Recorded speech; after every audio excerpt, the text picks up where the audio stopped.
Hey guys, and welcome back to another YouTube video. In this video, I'll be going through the Brisbane Heat versus Sydney Thunder match 16 of the BBL, doing a review. It will probably be a longer review than a lot of the reviews that we've actually had, just because I'm not as time strapped now with the test match. I think it's in the lunch break. We're about 15 minutes through that lunch break, so I got time there.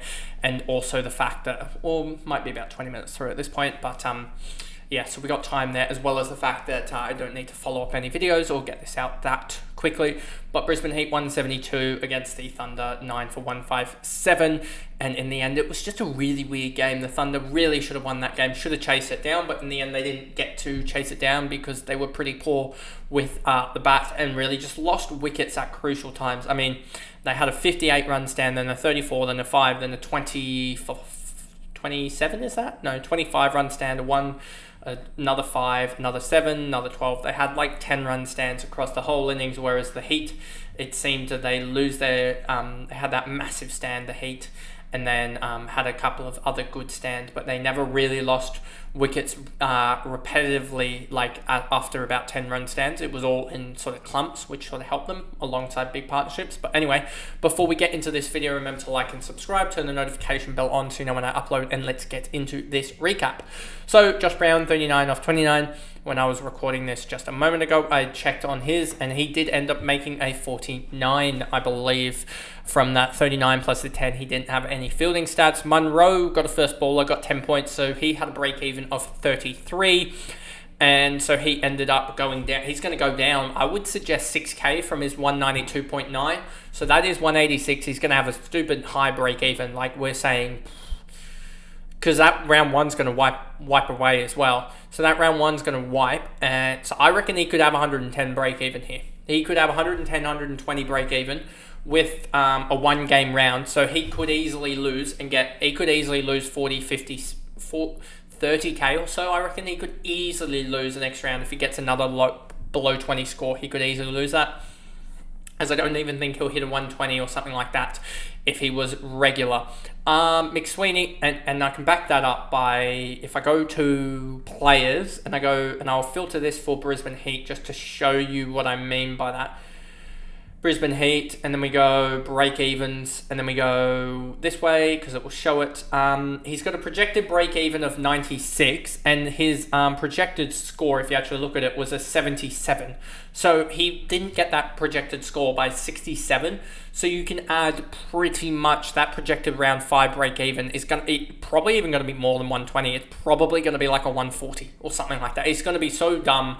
It's going to be similar to the Jai Richardson break evens that I've had to cop, which has been the major reason why I'm not at like 2.4 million team value. If I had Berendorf or Hardy or something like that, I'd be at like 2.4 million in value. But anyway, let's get back to this game day, and then we'll go through the rest of the lineup. I mean, McSweeney, as you can see here, 98 off the bat, and this was one of those games, again, you can just see the bat got totally dominated by the ball. If we look at all of the batters' stats here, you got even just 1 plus 4 plus 98 plus 33 plus 30, 39 plus 10 plus even another 48, and then you got 47 more there that I can see, and then another 38, 43 plus another 13 plus 19 plus 11 plus 17 plus 2 plus 1 equals 386, and then we add the catches as well, plus 10 plus 20 plus 30 plus another 40, and then add another 40 onto that, and you get 526, and then you take away minus 553, and then you take away minus 491, and you have the bowling stats at around 418, and then 518, and then the batting stats, I believe there was around 380 or something like that, 370. So I think it just shows the clear dominance that the bowlers can have. Like this is a pretty typical T20 game, and the bowlers have, even though McSweeney went absolutely nuts with the bat and got a bonus there, as well as Josh Brown, as well as Sam Billings getting the max bonus, you had quite a lot of bonuses in the strike rate bonus. You had, 40, 50, 55. You had 70 in the bonuses for the strike rate, and they still weren't able to get anywhere close to the batters' side of things. So let's switch back here. So McSweeney, we still got 98. Renshaw fell just short on 17 off 9. Sam Billings, 23 off 13. Happy that Chris Green got him. That was huge for me. Paul Walter, he just had a shocker of a day and unluckily had him on field, but he's still averaging 65. He's had a really poor performance this one with a 5. He's had a really average performance with a 30. He's had a pretty good performance with a 71 and then a knockout performance with a 151 across the year. So average of 65. He's very volatile, but that is sort of how BBL SuperCoach is at the moment. So it sucks to have him on field, but yeah. I mean, I would have just had him probably off the field and then also had the likes of probably would have had to take in Jason Sanger's score and then had someone fill in for, probably just had Mir play on field or something like that. So hopefully I can gain some points there as Mir goes huge tonight, hopefully. But yeah, something you wouldn't have planned for without hindsight, that Paul Walter averaging, going into the game, he was averaging something like 85. And for him to drop a 5, it just shows the volatility. Bartlett 4, and he was involved. They were all involved in this collapse of the Daniel Sams over, which I got 240 points off of. Well, it's probably going to be 230 points if Jason Sanger's points don't. If Mir goes and scores a 90 or 100, so still a 230 point over is ridiculous. Then you have Nessa, Spencer Johnson, and Mitchell Swepson. None of them really did anything. Then we go to the bowling, and Sandu 1 for 27. He ended up with a 25, I believe, did he? 25, maybe a little bit less. He took a catch as well to get to a 35. Nathan McAndrew, 2 overs for 21. He ended up with like a 3 or something. He took a catch as well to get to a 14, so he ended up pretty poor. Tanveer Sanger, 3 overs, 1 for 28. He also took a catch to end up with 33. Zaman Khan in his last game ended up 2 for 33, so given it was his last game, for him to only end up on a 42, sort of just shows that it wasn't going to be the best option. I mean, now he's stuck on a 42 for the round, so I mean, that's a decent score or an alright score for a single game week player, I guess. But given he's a Thunder guy and he's a permanent trade out basically now, and now look at what's his break even, 37. So I mean, he hit it, but he barely did. So his break even is actually going to be 18.5. So he'll hit his break even. He'll go up to probably close to about 145. 42, 18. That's around 24. So yeah, he'll go up to close to 150k. Sorry. And 150k, you can definitely trade him to sideline him to almost Webster probably, if you can get like maybe a Tom Rogers or a Stoinis if they start losing bowlers, which should happen for the Stars for their double, that Stoinis and Webster should gain value, but it is Stoinis again that we're talking about. And then Green ended up with a 33, not the greatest, but at least he snuck in the economy rate bonus and now plays the Sixers at spotless for the second game of their double, and hopefully he can churn out a wicket and potentially bowl a little well, even though it's against the Sixers, just to gain some points. Would rather him and Tanveer Sanger take all the wickets. The good thing is for Tanveer Sanger and Chris Green is the Sixers don't tend to play the spinners that well. Comparatively to other sides, especially Jordan Silk, Jack Edwards, Joel's a decent player all round. He's probably a better player of spin than pace, but that whole middle order to later order is just primed with guys that cannot play spin that well. And then Sam's obviously 4 overs, 5 for 30, including a 100 point over for himself, which is just ridiculous, and that was really, really good to see. And just for those who didn't VC him, it's basically their round cooked, and outside of the top, I would say almost 10% for the round, just because it's Daniel Sams. Cam Bancroft, 46 off 39, he did really, really well, but then again, the wicket, he got out on the ball, and if 46 off 38 gets a strike rate bonus, and 46 off 39 does not, as you can see with the 117, so he fell out of strike rate bonus contention. Alex Hales, 28 off 22, got the 5 strike rate bonus to get a 33, so he's already hit his break even off that one innings, let alone the 3 catches he took to get to a 63, so he will be looking potentially already at a 8k price rise, so hopefully he can do some more damage, because if you can potentially, just looking at their fixture, right, they head into the bye, and then so their bye is soon, but if he can go big again, and then you can have him on the bench or something like that for this round 5 clash here, then he could potentially just be traded out in the in round 3. Sorry, not round 3, in for round 6, if I make this a little bit bigger, and he might be at 120k or something like that, and you might be able to gain 20k off the fact that he's just gone large in the double round.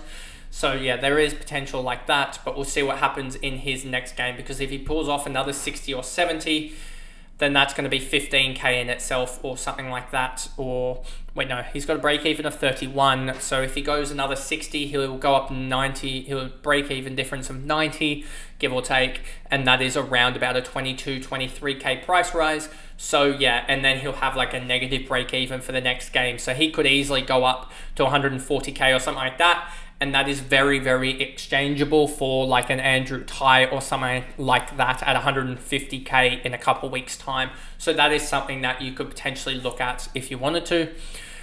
Then we just go Sanger 11 off 14. He's been a horrific buy, and almost would have rather just getting Alex Hales in at that price, and then just having another slot to be able to prepare for a Melbourne Stars, or just getting someone like a Stoinis in now, because Stoinis looks a lot, his role looks a lot better. So there is potential for me just to swap Sanger to Stoinis, as if we look at Stoinis's, if we look here just quickly at Stoinis, I just want to check what is his. He's got, why is Stoin not, I spelt Stoinis wrong, that's why. 40 break even, projected 17, he's 90k. He's probably going to be like 85k in a double, and it's almost just there's little risk going with Stoinis in a double, especially if he can score well enough, because he did score a 43 last round. That 28 is going to get wiped most likely. I mean, that was a double round, I believe, for that 43.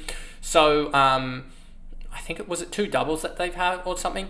Let's just check here. They've had double, break, double, and then a single, then another double. So yeah, you could look at him and just see how he goes. But if he's definitely getting more overs, him and Bo Webster, because that 90k, add it to someone like say he's 80k, 85k or something like that, and Bo Webster's say 190k.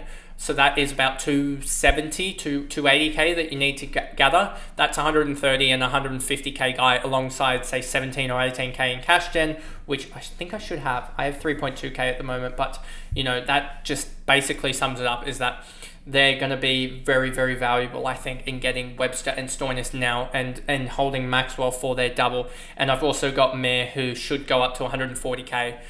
So trading him out could be huge as well, and getting him to it would be now to a Melbourne Stars guy itself. So getting him to a Stoinis, as well as trading out to Alex Hales or Chris Green or something like that, should be able to get me to Webster and Stoinis, which I think is a decent plan, but we'll wait and see. Or potentially getting Sanger.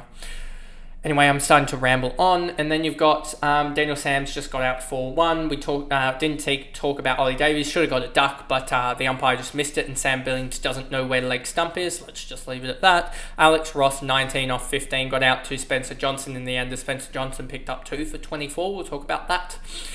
McAndrew did another one of those running mishaps, I guess. He just forgot to get back in his crease and got run out from mid-on no run in the end. He just forgot to get back in his crease. Chris Green went out there 3 off 3, didn't do the greatest, but I was only really hoping for some spare runs there. If he could have got to a quick fire 20, that would have been amazing, and it would have got him up to like a 70 or something, but just needed more time to bat. I don't get why McAndrew is above him, to be honest with you. McAndrew probably shouldn't even be playing. That's how bad he's been playing at the moment. Get in Liam Hatcher there, to be honest with you, as McAndrew, I think, has 0 wickets this BBL season.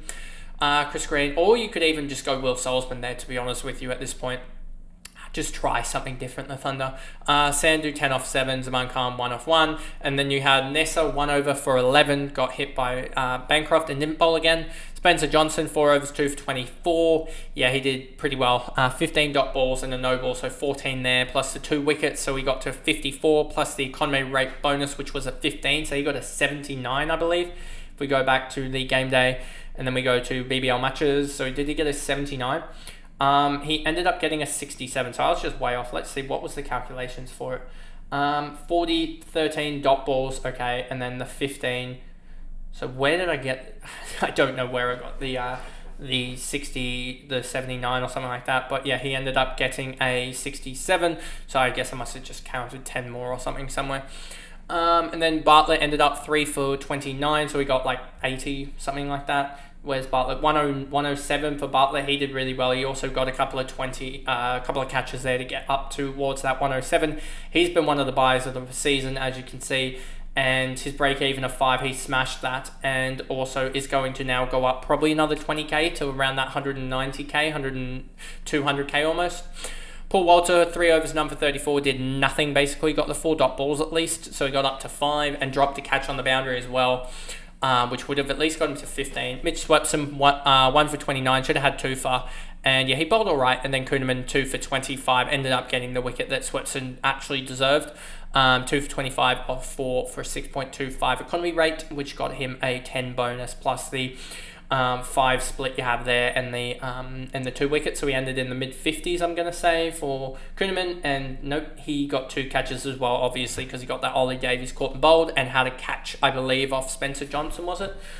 Let's just go up here, off Xavier Bartlett, that was, yes, in the outfield around deep square leg, I want to say, to get up to a 74, did we say?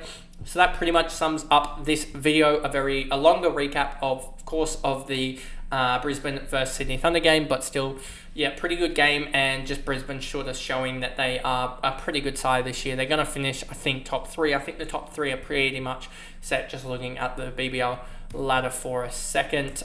We've got the Heat on top at 4 wins and a no result. You've got the Scorchers on 3 wins and a no result, and then the Sixers on 3 and 1, and then a gap with the Strikers in 4th. And I believe the Strikers, do they play tonight? No, the Hobart Hurricanes versus Melbourne Stars. That game should help to at least get a team closer and bridge the gap with 3rd and 4th.